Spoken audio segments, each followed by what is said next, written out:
All right, here we have the Zerg player.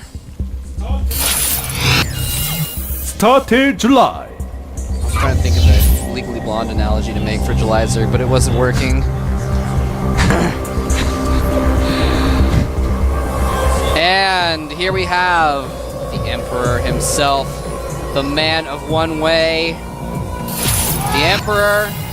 Oh, I forgot about that, man. Man of one way. Man of one way. Yeah, that was his ID in the beta, by the way. For those of you guys are wondering, he had that name on Battle.net, and some replays came out, and people were like, "Is this Boxer? Someone thinks it's Boxer," and then someone's like, "Yeah, I heard from one of his practice partners. That's his ID." Yep. They were whispering about it on the internet. I don't know why.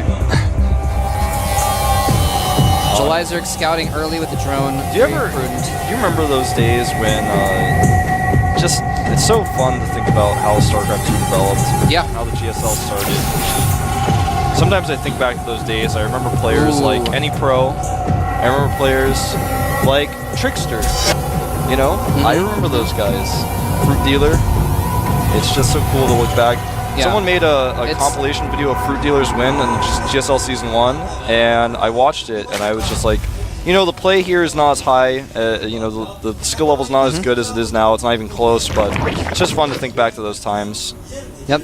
Yeah, by the way, Boxer putting his racks in his expansion in a hidden location just to kind of confuse July a little bit, and with the propensity for 2 racks today, might throw him off a little, but he's going to spot it now. He sees it, yep. And yeah, it really is interesting to think about the way that the game has changed. You go back and watch the teaser videos that they did during the alpha where they're like, "This is a Banshee. It's an air-to-ground unit that does splash damage." Yeah. You know, and it's like, oh, that would have been really imbalanced. I'm glad they changed that.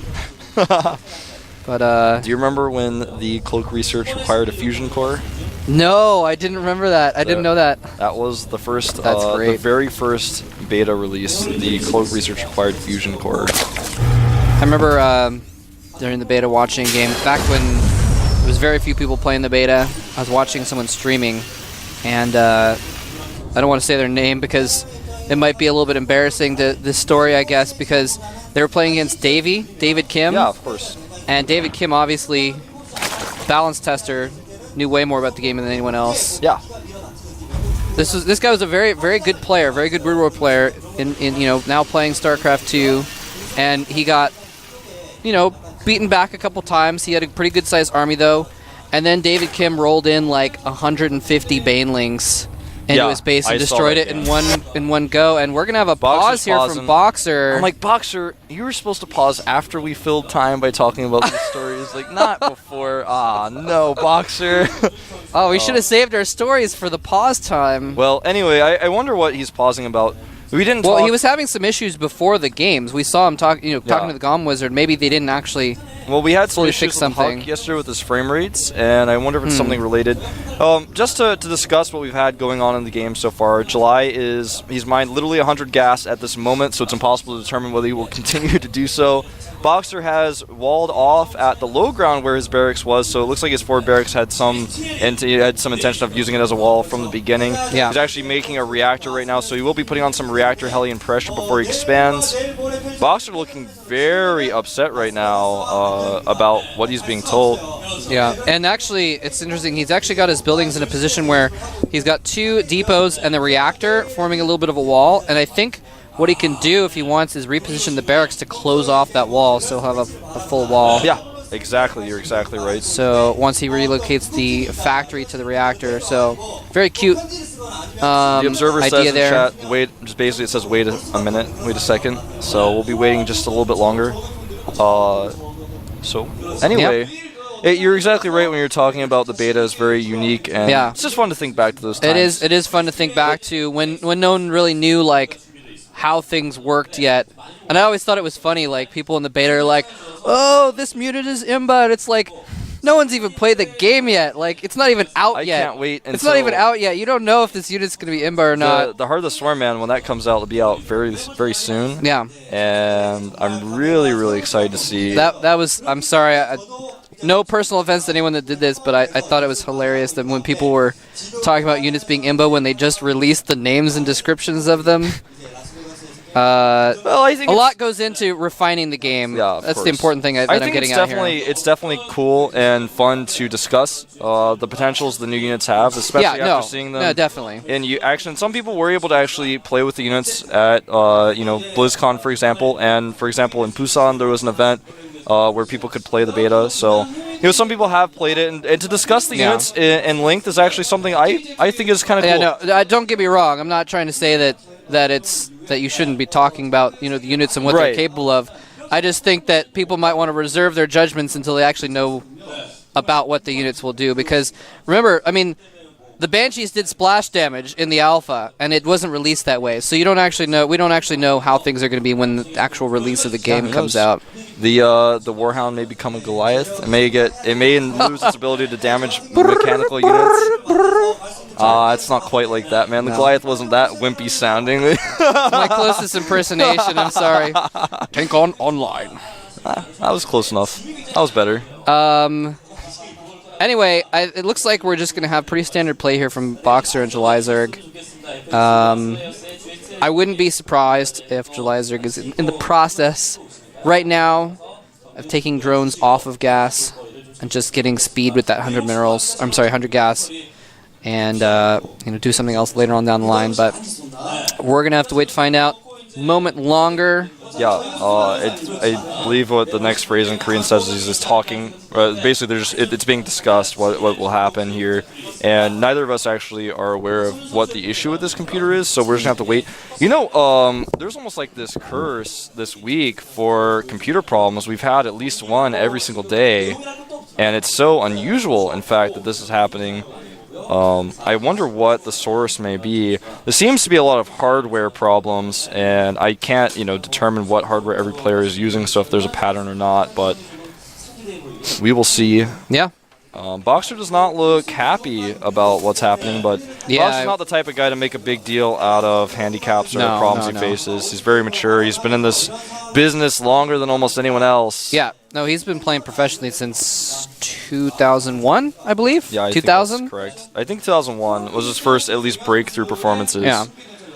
So you see Juno, he's our head referee here, talking to the Slayers coach. Now remember, Juno is the former SC2 Con manager and leader. So, beginning into the game very soon. Now, are there any other movies, Moltrap, that you saw recently that you thought most people wouldn't like, or you yourself might not have liked? Maybe you went on a date or something, you weren't sure if you were going to like the movie, but it turned out to be okay. Do you have any more stories? I'm trying to think what other movies I've seen recently. I haven't watched too many movies recently, but you know what movie I did get recently, though? What's that? I went to a video store, and of course, video stores are from the past, not the future. So, hold on a second. Yeah, we're actually in the game. The game is actually unpaused, so we're going to get back into that in just a second. Yeah. And, by the way, I was right. Jelizerg pulled his guys off gas, and he's getting speed upgrade right now for his Zerglings. And so we're going to get back into the game. Boxer versus Jelizerg. Battle of Legends resuming right now. Yeah, sorry for the delays. Here we are, and there is the reactor. He's going to switch, and surprisingly, unlike what you said, he didn't make it as part of his wall. The reason, though, is because his stim would be exposed if he did so, and that stim upgrade is so important. Very good point. And the other position, if you were at Jelizerg's side of the map, he would very easily make that part of his wall. And so we're actually going to see the Hellions control the middle of the map now. Yeah, of course, that's why this play is completely standard and completely expected, because the Hellions can get map control, and you can kind of do whatever you want behind it. It's very strong. Indeed, indeed. Right now, there are a total of 2 Hellions on the map with 2 more on the way. The command center for Boxer finishing up, and more gas being taken by July right now. He's actually taking his second extractor, and he's put all of his drones back into his initial gas. Be careful with those Hellions. Yep, and Jelizerg is actually able to... He got his creep tumor out early enough that he can get that queen down there to the ramp, and he can actually keep spreading creep, which is something that, on different maps especially, the Hellions will completely stop creep spread, and that is a complete wall. It doesn't look like it, but it is. Yep. So Boxer is getting combat shields and not still. Interesting. He's actually killing a lot of drones as well here. Oh, wow. He's run completely by. Jelizerg failed. at stopping them from getting up his ramp, and he's clumped up his drones.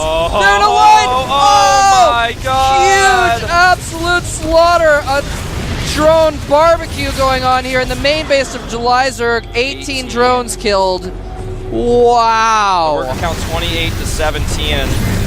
Doesn't matter much what else happens in this game. Boxer doesn't have combat shields. He's got a huge timing unlocked for him now. Baneling Nest has to be made, and he's probably going to have to make some additional spines as well because he has to drone. He's actually making a ton of Zerglings right now. Looks like Julizerg wants to do what nobody expects and go on the offensive here. Slayer's Boxer is not going to be expecting this. It's his only chance. He might not even know it, but it is his only chance. Boxer is building 2 reactors on his brand new barracks right now.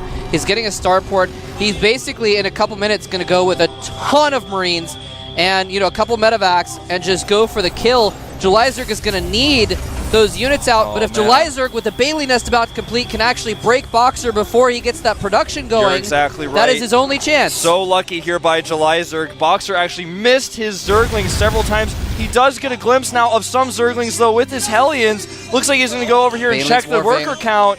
Baneling's morphing, about 8 of them on the side. Boxer going in for more drone kills, but the drones don't even really matter at this point. No, they do not. This Zergling force that's going in for the attack now is all that really matters. This wall has several weak points. There's no stim. Oh no, no stim at all. The Banelings are chasing the Marines. He needs to split. He needs to split, but he can't. The Banelings get a complete, the Zerglings get a surround on the Marines. They're slaughtered, and there's a ton of Zerglings streaming into Boxer's base. Boxer almost clinching the victory by killing tons of drones.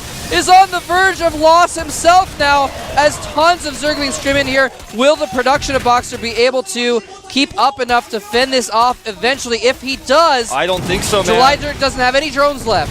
The medevac is healing SCVs. There are just a few Marines out now. The wall has been remade, but I don't think he's going to be able to keep these Marines alive for long enough. He needs to get that medevac over on the Marines. The SCVs are no longer repairing the depot, so he's going to lose the depot wall. Here they come. No. This game is over. GG. Julizerg with a crazy split-second decision, winning him the game. A lot of luck in this one for him, but